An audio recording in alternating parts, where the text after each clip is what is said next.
Om Swastiastu. Di sini kami kelompok 6 akan mempresentasikan materi tentang teknik akustik ruang dan bising. Sebelum presentasi, izinkan kami memperkenalkan nama kelompok. Saya sendiri Bagus Made Subodano, NIM 170. Saya Eko Mahendri, NIM 172.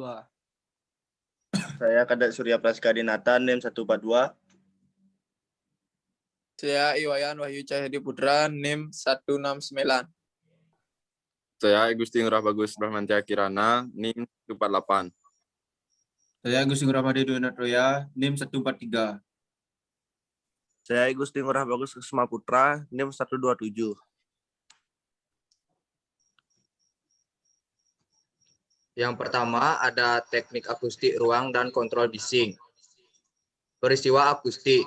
Akustik dari bahasa Yunani, akuein, adalah mendengar. Adalah ilmu terapan yang dimaksudkan untuk memanjakan indera pendengaran Anda di suatu ruangan tertutup, terutama yang relatif besar.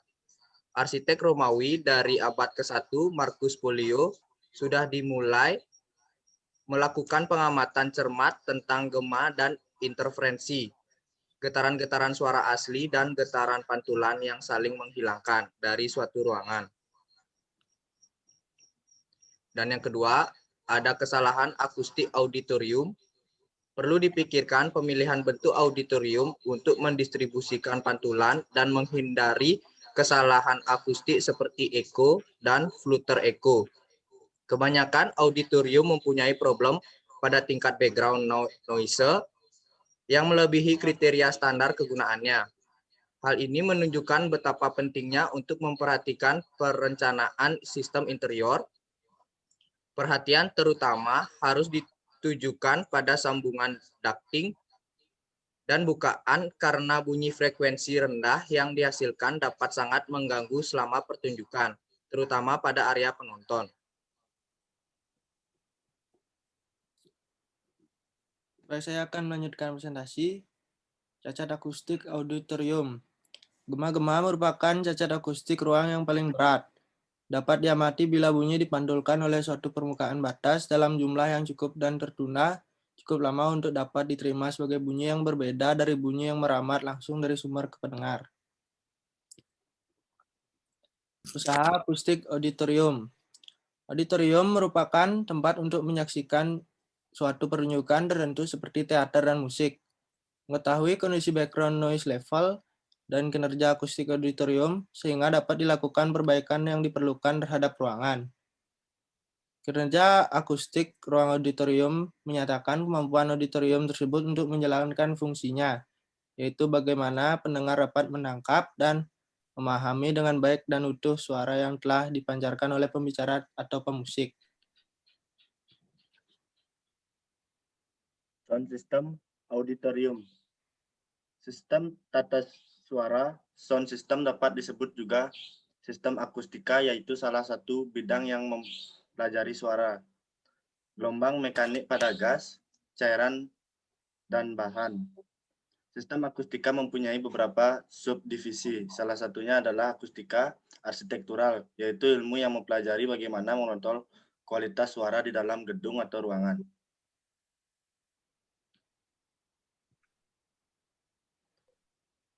Studio radio. Pada studio radio, dalam rancangannya perlu diberikan perhatian khusus pada persyaratan berikut ini.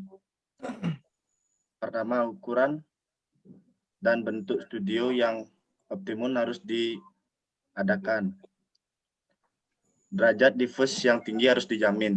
Karakteristik dengung yaitu yang ideal harus diadakan. Cacat akustik harus dicegah sama sekali.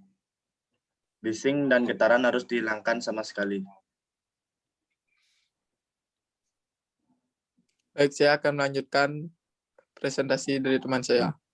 Home theater. Menurut istilah home theater, didefinisikan sebagai bangunan atau ruangan besar di kantor, sekolah, universitas, atau gedung untuk mendengarkan ceramah atau untuk mengadakan pertunjukan. Home theater termasuk salah satu jenis ruang auditorium menurut Baron 2010. Auditorium dapat dibagi berdasarkan fungsinya.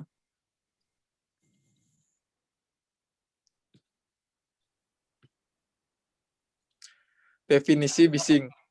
Kebisingan adalah bunyi yang tidak diinginkan dari usaha atau kegiatan dalam tingkat dan waktu dan tertentu yang dapat menimbulkan gangguan kesehatan manusia dan kenyamanan lingkungan.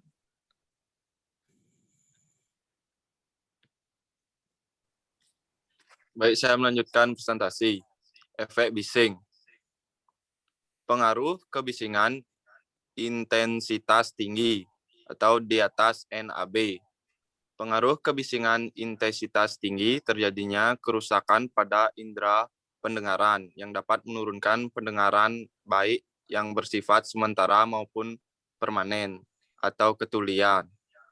Pengaruh kebisingan intensitas rendah atau di bawah NAB, secara fisiologis intensitas kebisingan yang masih di bawah NAB tidak menyebabkan kerusakan pendengaran. Namun demikian, kehadirannya sering dapat menurunkan performasi kerja sebagai salah satu penyebab stres dan gangguan kesehatan lainnya. Pengendalian bising. Pertama, eliminasi atau pengendalian risiko yang bersifat permanen. Kedua, substitusi yang dimaksudkan untuk menggantikan bahan-bahan dan peralatan yang berbahaya. Ketiga, engineering control atau pengendalian dan rekayasa teknik. Yang keempat, isolasi, yaitu pengendalian risiko dengan cara memisahkan seseorang dari objek kerja. Yang kelima, pengendalian administratif, yaitu dengan menyediakan suatu sistem kerja. Dan yang terakhir, alat pelindung diri, yaitu sarana pengendalian yang digunakan untuk jangka pendek.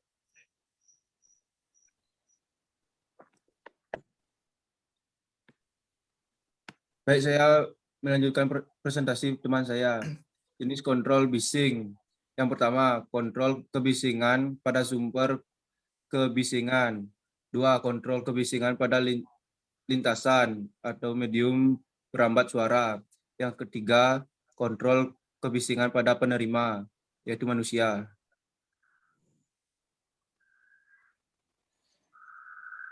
Studi khusus sesuai materi.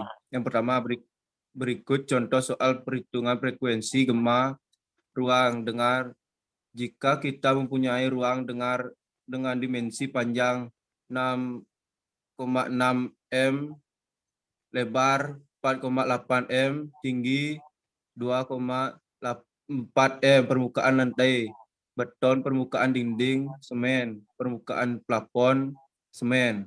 Yang kedua, dengan data di atas perlu menghitung volume ruangan tersebut. Untuk menghitung volume ruangan, rumusnya adalah panjang kali lebar kali tinggi. Maka dapat perhitungan volume ruang sama dengan 6,6 m kali 4,8 m kali 2,4 m sama dengan 76,032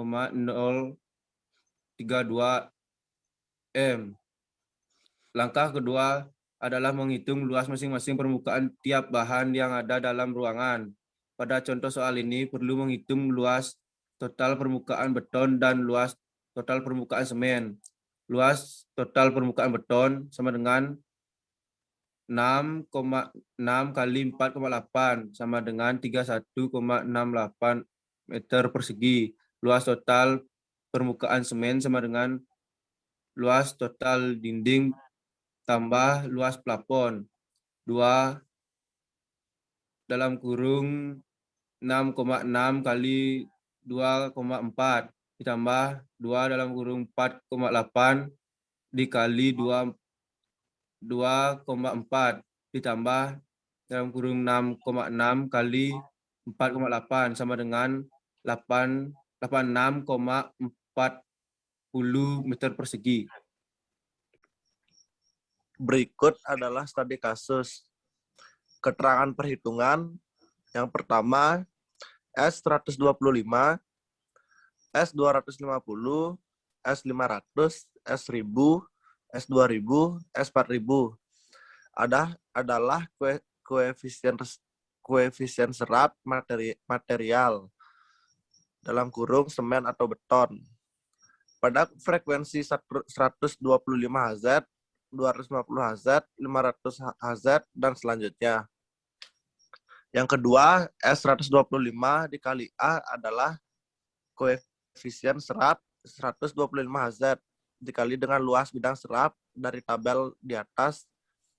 S125 kali A untuk bahan beton sama dengan 0,317. Yang ketiga, RT60. Untuk frekuensi tertentu di ruangan didapat dari angka 0,161 kali volume ruang dibagi dengan total S kali A.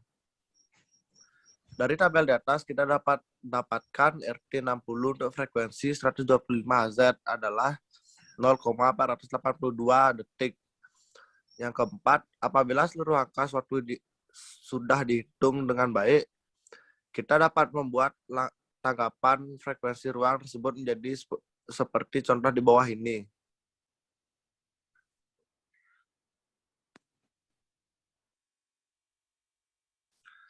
Berikut adalah contoh studi kasus.